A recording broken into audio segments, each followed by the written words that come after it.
Good morning, everyone. Thank you, Gilbert. Ni hao to our Chinese-speaking participants, and thank you for the opportunity to present the great work that we're doing at Alterity Therapeutics. My name is David Stamler. I'm the CEO of Alterity, and I look forward to telling you about the work that we're doing to help patients. These are our forward-looking statements, and I'd advise you to consult our regulatory documents.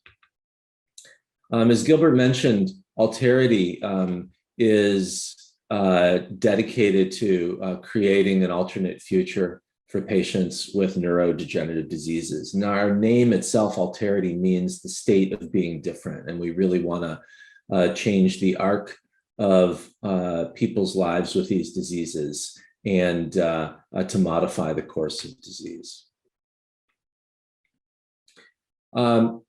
Our strategy is to target the underlying pathology of disease, and this is a common goal within treating neurodegenerative diseases, but no one has been successful yet. We have a strong and highly experienced management team, including 3 drug approvals through the FDA. Our lead candidate, ATH-434, which I will just refer to as 434 throughout the presentation, is a novel drug candidate that targets key proteins that are involved in neurodegeneration.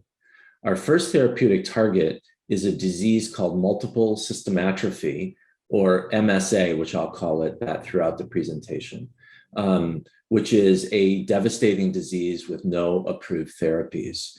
As Gilbert mentioned, it is a Parkinsonian disorder, and I'll explain in a bit what that means. We are in the process of launching our phase 2 clinical trial in our lead indication. And also, as Gilbert mentioned, we have a very strong patent portfolio, which would give us the opportunity to move into Parkinson's disease later. This is just a highlight of the recent progress that we have made. As I just mentioned, we have launched our phase 2 clinical trial. And the other key thing on the left side of this slide is that we have an ongoing collaboration with Vanderbilt University in Tennessee. And this has been an extremely interesting and very important study to help us understand the target population for our treatment study. And I'll tell you more about that program in a moment. Finally, we do have a very active discovery program with recent patents that should give us the opportunity to go into major neurodegenerative diseases like Parkinson's. I've had the fortune of leading 3 drug approvals through the FDA in the area of neurology. Most recently at Auspex Pharmaceuticals, where our lead asset and the company was acquired by Teva Pharmaceuticals in 2015 for over $3 billion. Working with me at those 2 companies are the 2 people on the right side of the slide, Dr. Margaret Bradbury and Cynthia Wong, who were both instrumental in those development programs. And shortly after I came to Alterity Therapeutics, they joined me. So we have the same high-functioning development team continuing to work together. Parkinsonian disorders basically is a term that means patients have the motor symptoms of Parkinson's disease that I think many of you will recognize in friends or family members. And that is the slowed movement, the stiffness, and the tremor. And as you can imagine, this is a major source of disability for these patients. However, in addition to Parkinson's disease, there are other less common causes of this motor syndrome, and they're called atypical Parkinsonism. And the reason they're called atypical is because they have other symptoms that cause as much or more problems for these patients. And they also tend to not respond to therapies that generally work in Parkinson's disease patients. Now, importantly, the available therapies for all these patients do not address the underlying cause of their illness. And that's really what we're trying to do. What I'll tell you about in the next several slides is our program ATH-434, or as I mentioned, 434, in multiple system atrophy. And our phase 2 study is ongoing. The natural history study in collaboration with Vanderbilt University is also ongoing. And then finally, I have alluded to the drug discovery program, which has generated some significant new patents in the last couple of years. So now let's talk a little bit about how we approach treating these diseases. Our biologic target is a protein called alpha-synuclein. And alpha-synuclein is a very important protein. It's present in all nerve cells, and it's important for those nerve cells to communicate with one another. However, in diseases like MSA and in Parkinson's disease, this protein misfolds and it forms aggregates or clumps inside the cells, and it basically can't function in that way. So what you see on the right side of the slide is the normal physiologic protein that then in disease undergoes this misfolding and this formation of these fibrils or these clumps. So what we aim to do is to prevent this misfolding and this clumping. And we do this in a novel way by targeting the excess iron that is present in the areas of the pathology. Now, this is a detailed slide I won't spend time with, but it's important to note that both this misfolding protein alpha-synuclein and iron are strong contributors in the pathology of MSA and in Parkinson's disease as well. And if you look at the figure on the right side of the slide, what you can see is that this excess iron is really kind of the root cause of all the problems. What it does is it actually promotes oxidative stress, but it also just causes the alpha-synuclein protein to misfold and to form these clumps. So what we really hope to do, as summarized on this next slide, is we hope to bind and redistribute this excess iron that's present in the areas of pathology. And by taking the iron outside of the cells, and we prevent the alpha-synuclein from misfolding and from clumping. And then we also block that oxidative stress. And in doing this, the net result and the important result is that we rescue neurons in multiple brain regions. And by rescuing those neurons, we really hope to preserve function and to improve the quality of life in these patients. Now, this is an important study. I won't spend too much time on data slides, but this is one I will spend time on, because this is a study from about 30 years ago conducted in the UK. These investigators looked at patients. This is Parkinson's disease patients. And they looked at the brains of these patients after they died. And what they showed was that in areas of pathology in these patients, they had elevated iron in blue compared to healthy controls. Now, in the same study, they also looked at patients with multiple system atrophy, and they showed that they also had elevated brain iron in multiple regions compared to controls. Now, that's a pathology study. That's nothing that we can do in a clinical trial. However, over the last 15 to 20 years, collaborators like we're working with and others have used advanced MRI methods to quantify the iron in the brains of these patients. And what you see at the end of the orange arrow is that same dark red staining material is the increased iron that corresponds to the increased iron that they saw. And this is important because this is our main target that we're aiming to reduce in the brains of MSA patients. And that's what we'll be targeting in our clinical trial. Now, this is a detailed slide. I won't go over it, but suffice it to say that this demonstrates how a 434 binds and redistributes iron and achieves its biologic effect. Similarly, this slide these are important animal studies that, again, in the interest of time, I won't go into, but this will be on the presentation on the website. This just shows in animal models of Parkinson's disease how 434 reduces that alpha-synuclein clumping and preserves neurons.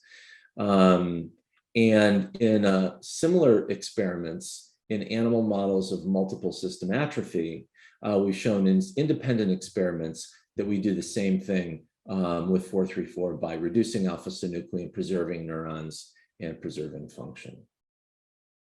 Now, turning to our clinical development program, just to remind you, 434 is a small molecule drug, which is quite important, meaning it can be given orally, and it's quite convenient for patients. I may not have mentioned, but we do have orphan drug designation by the FDA and by the European Union, which is important because it indicates they recognize the potential of this drug. As mentioned, our development approach has been endorsed by the FDA and by the European authorities. A couple of words about multiple system atrophy. As I've mentioned, this is a rare disease. It's characterized by Parkinsonism and autonomic instability. And autonomic instability really means these are similarly, they're like automatic functions of the body. So this is how your body controls your blood pressure, bladder function, and bowel control. And these are all things that are impaired in patients with multiple system atrophy. This slide nicely demonstrates the progression of the disease.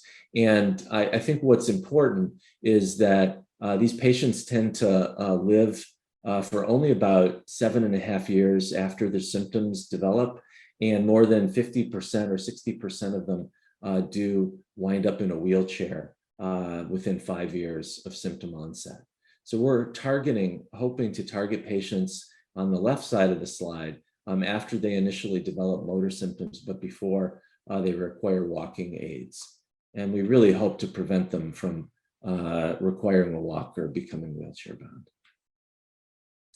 So I'd now like to tell you a little bit about our phase 1 program and then our phase 2 clinical trial before closing. This is a well-designed, well-controlled study in healthy volunteers, really aiming at looking at safety and blood levels. And we looked at single doses up to 600 milligrams, and then we looked at repeated doses up to 250 milligrams twice a day, again in healthy volunteers. And then after we showed that this was safe, we then went on to study the same dose level in individuals over 65.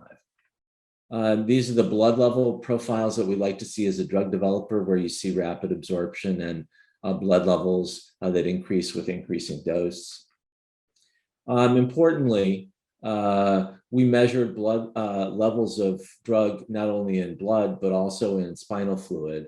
And we showed basically that we could achieve levels in spinal fluid that were comparable to those in those animal studies that I showed you where the drug worked. So this gives us confidence that we can actually achieve drug levels that have the potential to demonstrate efficacy in the patient population. The drug was very well tolerated. The top table are single doses. The bottom table are multiple doses. We saw similar rates of adverse events among the 434 treatment versus placebo, and there were no patients that had adverse events that led to withdrawal and no serious adverse events, which is really what we like to see. All the AEs were mild to moderate, and we saw similar adverse events among patients who were younger adults versus older adults, and there was no evidence of significant cardiovascular safety, which is important for a drug to enter into the clinic. The phase 2 trial is summarized here. This is a very well designed, randomized, double-blind, placebo-controlled trial looking at the safety and the efficacy of 434 in patients with MSA. We're looking at 60 patients in a global study. We're treating these patients for 12 months, and our main endpoint is change in iron as measured by brain MRI, or is measured by iron content in the brain. Now, I mentioned this before, that to prepare for the phase 2 study, we've been doing an observational study for the last 2 years to really help us inform and de-risk the phase 2 study. We're basically looking at the same patient population as we're targeting in phase 2. We've been following them for 12 months, looking at various biomarker endpoints, MRI, so the iron and others. We're looking at proteins in their spinal fluid, and then wearable movement sensors, as well as clinical endpoints. And this is a final data slide to show you that we can basically see that in MSA patients, this is similar to one of the early slides I showed you, we can see increased iron in this region of the brain. That's not present in Parkinson's patients. So this is the iron we'll target in patients with MSA. In Parkinson's patients, if you look down here, we see increased iron. So this basically shows you that we have elevated iron in the brains of the patients we want to target. And this is really why we feel confident about going for this as our endpoint in the clinical trial. This is important because we and others have shown that iron content in this region of the brain does correlate with disease severity. And that's really why we want to show that we can reduce this iron in patients. From a commercial standpoint, we've shown that this is a very significant commercial opportunity. This is based on a survey with 30 US neurologists who recognize the substantial need and a strong intent to prescribe. And with rather conservative assumptions, they demonstrated that the market potential had peak sales of upwards of $700 million US just for MSA. So in summary, these are our milestones. We're launching our clinical trial. We've opened a site in New Zealand. We continue to plan to present data from our natural history study later this year. And we do expect to be launching the clinical trial in Europe and the US in the second half of the year. So thank you for your time, and I hope we have time for some questions. Yes, thank you, David. So let's go right at it. So the first one coming from Aisha, she was asking, there may be possibly many companies in the Parkinson disease field. Why do you think you have such good chance to be successful? Yeah, it's a great question. I think the reason is that we have a different approach than everyone else. Number one, many drugs that are treating Parkinson's disease are still focusing on symptoms. So we're focusing on the underlying cause. And I think by targeting the iron that we're aiming to reduce, that we kind of have a dual effect on the pathology. Both we prevent that alpha-synuclein protein from aggregating, so we're lowering that and we're preserving function. And by also blocking the oxidative stress, we're affecting two different components of the underlying disease pathology. And that's why we feel quite confident in our approach. Next one, I probably combine two questions at the same time to talk about your capital. How much capital have you been invested in approximately over the years into this company, Alterity? And what's your burn rate? So do you have enough to carry on to the clinical phase 2 trials? Yeah, since I've joined the company about 5 years ago, focused on this program, we've raised upwards of $70 million, $70 to $75 million Australian. That's about 50 million US to support this program. And we have reported cash at the end of last quarter of about 32.5 million Australian dollars. And we do have sufficient funding to conduct the clinical trial that we've discussed. So one last question before I let you go. Are you considering or looking for any partners in some of your studies? We are always interested in talking. We have various ongoing conversations with both medium-sized pharma and big pharma. So yes, we've had those discussions ongoing and we're open to them. I think we're most interested in making sure that we advance the program with the highest quality, the best centers for the maximum chance of success. And if we do meet a potential partner that shares those values, we would always welcome joining with them as we advance towards phase 3 and beyond. But, you know, we can do this on our own, as I've done before with Auspex, or we could partner with someone else and expand to phase 3. Sure. Thank you, David, for such an exciting story to start off the day. Thank you for your time here with us. All right. Thank you, Gilbert. Take care, everyone.